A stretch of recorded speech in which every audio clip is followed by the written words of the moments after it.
πω ακριβώς αυτά που ρωτάμε. Θα ήθελα να πω 2-3 ζητήματα γενικότερα για να προλάβω τον κύριο Δήμαρχο, για να μην πει μετά ότι δεν αφορά το Δήμο, αλλά αφορά γενικότερα την πολιτική. Όλοι μας γνωρίζουμε ότι η Δήμη είναι σε μια πολύ άσχημη κατάσταση όσον αφορά την κάλυψη των θέσεων από το προσωπικό. Εδώ βεβαίως αυτό έχει να κάνει με την πολιτική όλων των κυβερνήσεων, όχι μόνο της τωρινής, για να τα βάλουμε όλα τα πράγματα όπως έχει, με αποτέλεσμα και οι πολίτες σε κάθε Δήμο να μην εξυπηρετούνται, αλλά και βλέπουμε το τελευταίο διάστημα συνολικά στη χώρα, δεν λέω για το Μαρούσι, ιδιαίτερα να μην παρεξηγηθώ, ότι ακριβώς λόγω της εντατικοποίησης της δουλειάς, λόγω το προσωπικό δεν είναι όλο εκπαιδευμένο, έχουμε και πάρα πολλά εργατικά ατυχήματα. Βεβαίως είναι μια συγκεκριμένη πολιτική, η οποία δεν φαίνεται να λύνεται από πλευράς κυβέρνησης. Άλλωστε και αυτό το περιβόητο ένας φεύγει, ένας προσλαμβάνεται δεν είναι και τόσο αληθές, γιατί αυτούς που αποχρούν η κυβέρνηση θεωρεί μόνο όσοι παίρνουν σύνταξη στα 67. Όσοι φεύγουν με σύνταξη για άλλο λόγο ηλικίας ή άλλων προϋποθέσεων, αυτούς τους υπολογίζει. Άρα το πρόβλημα θα διονύζεται. Και βέβαια ανάλογη είναι η κατάσταση και εδώ στο Δήμο του Μαρουσιού όσον αφορά την υποστελέχωση. Και νομίζω ότι όλοι ξέρουμε και το ξέρετε πολύ καλά ότι έχουμε το προσωπικό, το ειδικό προσωπικό να κάνει δουλειές οι οποίες δεν είναι δικές του, δεν είναι στις αρμοδιότητες και καθήκοντά του, εφαρμόζοντας τον νόμο, όμως ο νόμος μιλάει για 6 μήνες να κάνει παρεμφερή, αν να κάνει άλλα καθήκοντα, και εδώ από ό,τι τουλάχιστον γνωρίζουμε, ξεπερνάμε και τον ένα και το δεύτερο χρόνο. Είναι ένα σοβαρό ζήτημα δηλαδή που πρέπει και αυτό να το δούμε.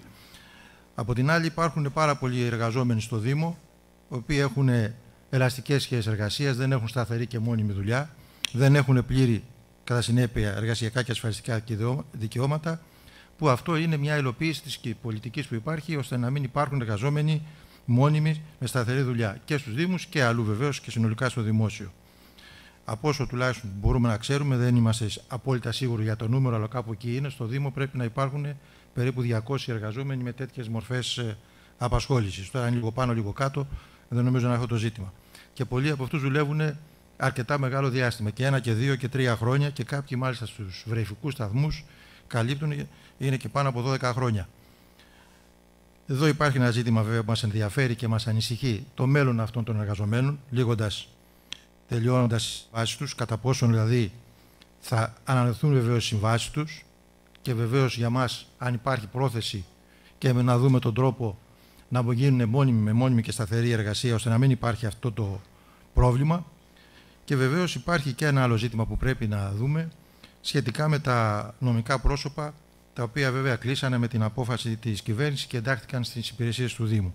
Στον Εκυπαδά, από ό,τι φαίνεται, αντί να τους μεταφέρουμε ως νέας διεύθυνση, προκειμένου η ένταξή τους να γίνει ομαλά και να ενταχθούν στον προδιαμόρφωση Οργανισμό Εσωτερικών Υπηρεσιών στις υπηρεσίες του Δήμου, προχωρήσατε στην κατάργηση της διεύθυνσης, αφήνοντας ακέφαλα τμήματά της. Και παρά το γεγονός ότι το έργο αυτής της διεύθυνσης ήταν θετικό, έτσι, αυτή είναι μια γενική ομολογία. Άρα λοιπόν τα δύο ερωτήματα που βάζουμε είναι κατά πόσον προτίθεται ο Δήμος, εδώ η πλειοψηφία, να προχωρήσει στην ανανέωση όλων των συμβάσεών τους, καθώς για μας είναι απαραίτητη η ομαλή λειτουργία του Δήμου και στη παροχή τους προς τους εργαζόμενους, προς τους δημότες, υπηρεσίες κτλ. Και το δεύτερο, κατά πόσον οι μετακινηθέντες εργαζόμενοι από τα νομικά πρόσωπα προς το Δήμο θα διατηρήσουν τις αντίστοιχες θέσεις που είχαν και πριν. Ευχαριστώ.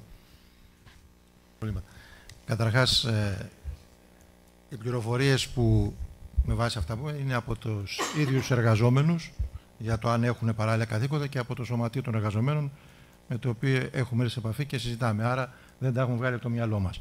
Από την άλλη, δεν ξέρω αν είναι σωστό να έρθουμε εμείς να πούμε ονόματα, ποιοι και πώς και τα λοιπά. Το καταλαβαίνετε, τους ξέρετε πολύ καλύτερα από εμάς. Έτσι, σε κάθε περίπτωση. Όχι ότι δεν ξέρουμε.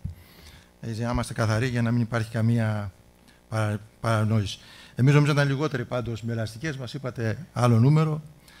Αυτό που τουλάχιστον εμείς θέλουμε να πούμε, ακούσαμε όλες τις απαντήσεις και βεβαίως και το ζήτημα της διεύθυνσης που θα ξαναφτιαχτεί. Είδαμε ότι αυτό που τηρείται είναι κατά γράμμα αυτά που λέει το Υπουργείο, και εδώ είναι μια δική μας διαφωνία, γιατί εμείς πάντα παλεύουμε οι εργαζόμενοι να έχουν μόνιμη και σταθερή δουλειά και να μην υπάρχουν ούτε τα 8 ώρα, ούτε τα 8 μήνα, ούτε τα 4 ώρα, ούτε ΕΣΠΑ, ούτε δεν ξέρω εγώ τι άλλο. Και βεβαίως είναι ένα θέμα που θα το σηκώσουμε όσο μπορούμε, θα συνεχίσουμε να το παλεύουμε, θα το παλεύουμε, και εδώ θα θέλαμε συμπαραστάτη το Δήμο. Βέβαια η κυρία Γαλαζούλα, αφού είναι και αυτή σε αυτές τις μορφές, θα είναι μαζί μας. Και νομίζω ότι και ο Δήμος, όχι ο συγκεκριμένο, αλλά ο κάθε Δήμος έχει να κερδίσει με το να έχει προσωπικό μόνιμο με σταθερή εργασία και με ασφαλιστικά δικαιώματα από την άποψη ότι αποκτά άλλη σχέση ο εργαζόμενος, δεν έχει την ανασφάλεια να φύγει κτλ.